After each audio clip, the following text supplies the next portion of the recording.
آزادی کے اندر اپنی جدوجہد کو انجام دینے والے لوگوں نے اپنا قانون بنوایا، اور وہ جیسا کہ ابھی مفتی صاحب نے عرض کیا کہ 7 رکنی کمیٹی بنائی جاتی ہے۔ ان کا مقصد تھا یہاں قانون بنانا، اور ایسا قانون بنانا جو یہاں کے تمام ناگرکوں کو سمانتا دیتا ہو، برابری دیتا ہو۔ اس حیثیت سے اگر ہم یوں کہیں کہ جو حیثیت ہمارے لیے جو 15 اگست کی ہوتی ہے، وہی حیثیت ہمارے لیے 26 جنوری کی بھی ہے۔ اور میں عرض کیے دیتا ہوں کہ چاہے وہ 26 جنوری ہو یا 15 اگست ہو، جب تک تمہارے قصبہ تھانہ بھون کا نام اس کے ساتھ نہیں لیا جائے گا، نہیں جوڑا جائے گا، تب تک یہ دونوں کے دونوں پرو بے حیثیت اور بے معنی بن کے رہ جاتے ہیں۔ میں بار بار عرض کیے دیتا ہوں کہ لوگ یوں کہتے ہیں کہ 1857 کے اندر آزادی کی شروعات ہوتی ہے، آزادی کی لڑائی کی شروعات ہوتی ہے، یا انقلاب کا زمانہ اس کو کہا جاتا ہے، یا پھر دوسرے لفظوں کے اندر اس کو انقلاب کا زمانہ تھا، یا غدر کا زمانہ تھا، یا آزادی کی لڑائی وہاں شروع کی گئی تھی۔ میں عرض کیے دیتا ہوں کہ اس کی جانکاری کے اندر کمی ہے، جانکاری کمپلیٹ نہیں ہے۔ کیوں؟ یہ لڑاون کا نام دیا جاتا ہمارے کچھ اکابرین نے 1857 نہیں بلکہ 1757 کے اندر اس مشن کو شروع کیا تھا، اس لڑائی کو شروع کیا تھا۔ سید الشہداء حضرت مولانا پہاڑیوں کے اوپر شہید ہو گئے تھے۔ یہیں تک بس نہیں تھا، جو آزادی تمہیں 1947 کے اندر ملی، وہ آزادی 1857 کے اندر آزادی کے ساتھ اور بڑے پیمانے پر کیا گیا تھا۔ اس کی شروعات 1757 کے اندر ہوتی ہے۔ بات اگر 1857 کی کروں، مولانا سید امداد اللہ صاحب مہاجر مکی رحمۃ اللہ علیہ، مولانا قاسم صاحب نانوتوی، مولانا منیر صاحب نانوتوی، اور ان جیسے بہت سارے ہمارے اکابرین تھے جنہوں نے اس مشن کو آگے بڑھایا۔ اور میں عرض کیے دیتا ہوں حاجی امداد اللہ صاحب مہاجر مکی نور اللہ برکتہ کو امیر المؤمنین بنایا گیا تھا، اور قاسم صاحب نانوتوی کو فوج کا ہیڈ کمانڈر ان چیف بنایا گیا تھا۔ اسی طرح مولانا رشید احمد صاحب گنگوہی کے پاس بھی ایک بڑا عہدہ تھا۔ اور آپ کی جانکاری کے لیے میں عرض کیے دیتا ہوں، تیاری ہوتی ہے، مشورہ ہوتا ہے کہ توپ خانہ جو سہارنپور سے چل کر شاملی پہنچنے والا ہے، وہ توپ خانہ آئے گا، ہمیں اس توپ خانے کو لوٹنا ہے۔ تھانہ سے باہر نکلنے کے بعد وہ باغ، اس کی نشانی شاید آدمی موجود ہوں، یا میرے بڑے حضرات جانتے ہوں گے وہ باغ کہاں تھا۔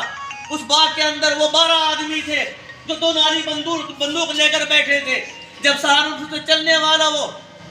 توپ خانہ اس باغ کے سامنے آتا ہے، اچانک حملہ ہوتا ہے، فائرنگ شروع ہو جاتی ہے۔ 12 آدمی تھے، 12 بندوقیں تھی، لیکن 2 ناری بندوق تھی، ایک بندوق 2 راؤنڈ فائر کرتی تھی۔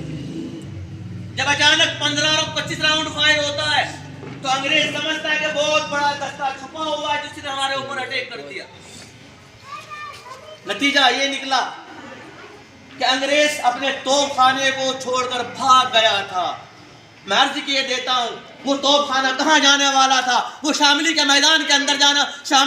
جانے والا تھا، کیونکہ شاملی اس زمانے کے اندر بھی تحصیل تھی اور ایک بڑی جگہ قرار دی گئی تھی۔ جب توپ خانہ لٹوا بیٹھے انگریز، آزادی کے مجاہدوں نے، جان دینے والوں نے، دیش سے محبت کرنے والوں نے، ملک کے ساتھ محبت کرنے والوں نے جان دینے کا جذبہ دکھایا، تو پھر انگریز ان کے ڈیتھ وارنٹ پر سائن کرنے والا بن جاتا ہے، سائن کر دیا جاتا ہے۔ اور یہیں تک بس نہیں، تفصیل کے اندر جاؤں گا تو بہت چیزیں میں آپ کے سامنے رکھ سکتا ہوں، لیکن چھوٹی سی بات عرض کیے دیتا ہوں۔ یہ تھانہ بھون بستی ایسی ہے کہ جہاں آزادی کی لڑائی سے پہلے بہت بڑی تعداد کے اندر یہاں کے نوجوان مختلف شعبوں کے اندر، سرکاری ڈپارٹمنٹ کے اندر کام کیا کرتے تھے، پولیس کے اندر، فورس کے اندر، آرمی کے اندر اور دوسرے سرکاری عہدوں پر کام کرنے والے تھے۔ ایک بڑی تعداد جس کی تقریباً 1 لاکھ روپے کے آس پاس بنتی ہے۔ اس زمانے کے اندر سرکاری پیسہ یہاں آیا کرتا تھا سیلری کی شکل کے اندر، لیکن 1857 کی وجہ سے وہ سیلری بند کر دی جاتی ہے، اور تمام شعبوں کے اندر، خاص طور سے مسلح شعبوں کے اندر یہاں کے نوجوانوں کو انٹری بند کر دی جاتی ہے اور ان کو باغی لکھ دیا جاتا ہے۔ عجب بات ہے، دیش کے لیے مرنے والوں کے لیے، دیش کے لیے مٹنے والوں کے لیے، دیش کو قربان کروانے والوں کے لیے بغاوت جوڑ دیا جاتا ہے، باغی لکھ دیا جاتا ہے۔ میں عرض کیے دیتا ہوں کہ یہاں شاملی پہنچنے کے بعد شاملی کے اندر گھماسان کی لڑائی ہوتی ہے، 3 دن تک برابر لڑائی ہوتی رہی، لیکن 3 دن کی لڑائی کے بعد کوئی نتیجہ نہیں نکل رہا تھا۔ حافظ ضامن شہید جو تمہارے قریب یہاں آرام فرما ہے، ڈاکٹر صاحب کی بیریوں کے اندر آرام فرما ہے، وہ وہاں، اور اس جو قریب ہمارے مسجد ہے جس کو مسجد اولیاء کہا جاتا، یہاں امداد اللہ صاحب مہاجر مکی اور دوسرے رفقا موجود تھے، دوسرے حضرات موجود تھے، وہاں یوں کہتے ہیں، ان کا ایک ساتھی یوں کہتا ہے، ضامن 3 دن سے لڑائی ہو رہی ہے، نتیجہ کوئی بھی نہیں نکل رہا ہے، لڑائی اور تحصیل کا دروازہ بھی نہیں ٹوٹ رہا ہے، کل کو یہ لڑائی کے اندر تم جاؤ گے اور وہ تحصیل کا دروازہ بھی توڑو گے۔ حافظ ضامن شہید جو اپنے زمانے کا قطب دورہ تھا، اپنے زمانے کا ولی تھا، وہ یوں کہتا ہے، دروازہ نہیں رہے گا لیکن ضامن بھی نہیں رہے گا۔ دوست یوں کہتا ہے کہ ضامن رہے نہ رہے لیکن دروازہ نہیں رہنا چاہیے۔ نتیجہ یہ نکلا، اگلے دن صبح جب جنگ ہوتی ہے، لیکن جنگ سے پہلے، لڑائی سے پہلے، حافظ ضامن شہید نور اللہ مرقدہ